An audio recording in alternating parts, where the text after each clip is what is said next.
week's news was neither lit nor on fleek, nor was it 3 fire emojis. Now, granted, I'm still a little shook, JSYK, but I personally believe Kennedy's retirement is super warped, and I'm happy to announce that in saying that, all the slang words I just used are now officially dead forever. And that includes warped, a term that doesn't even exist, but which I've preemptively ruined just in case.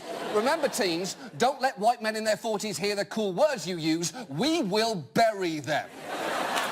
So look, the big question here is, who is going to replace Kennedy? And the administration has made their plans pretty clear, with Mike Pence tweeting, "Thank you to Justice Anthony Kennedy for your long career of service." Trump will nominate a strong conservative in the tradition of the late Justice Scalia, which is a little weird. You don't generally stand up at someone's retirement party and say, "Thank you for everything you did for this company, Robert, and rest assured that we will replace you with someone exactly like that other guy who used to work here that we always liked much more than you."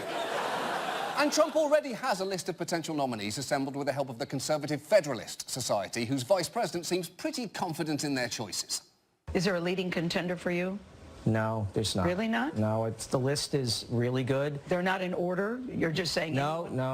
You can throw a dart at that list, and in my view, you'd be fine. Well, you're in luck on that one, because that will almost definitely be this president's entire decision-making process. And there's also a non-zero chance he could just hit Mike Pence and call it a day.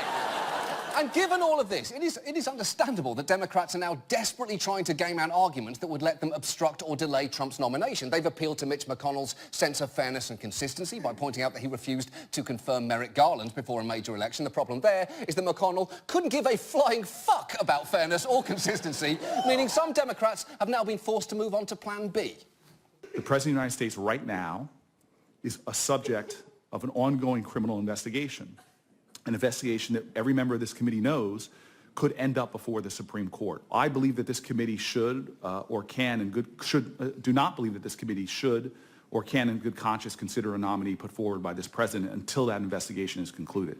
OK, so merits of that argument aside, there is a fundamental problem there, and that is that Republicans have 51 seats in the Senate, and they need 51 votes to confirm the new justice. So unless Democrats can convince their entire party to oppose the nomination and persuade a number of Republicans over to their side, they are shit out of luck, meaning it's time for Democrats' favourite game, hope Susan Collins flips and be disappointed when she doesn't! It's America's most depressing game show.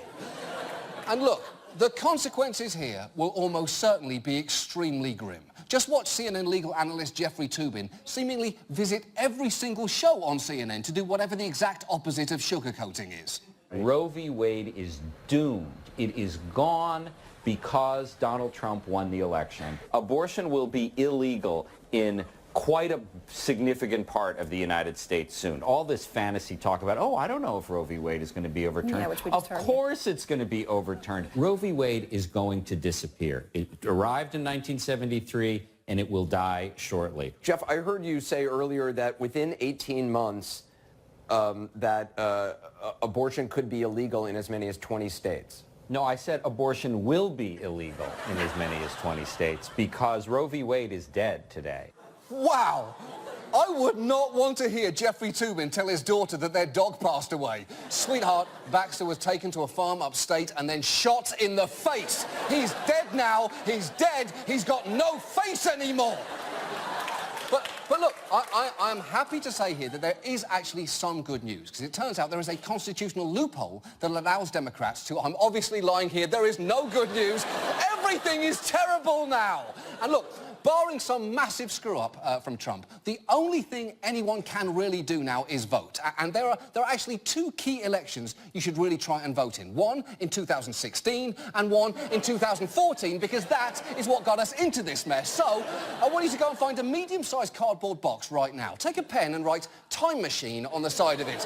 Not because it'll take you backwards in time. It won't. It's a cardboard box. But what I want you to do is to scream into it. Just empty all the anger and frustration that you're feeling right now into that box. And when you're done, tape it up, go out, vote, knock on doors, and take that box with you. And if you ever come across someone who is thinking of sitting out an election because neither of the candidates quite do it for them, and there's not much difference between them anyway, open that box into their fucking face and let yourself from this week scream some sense into them. And now, this.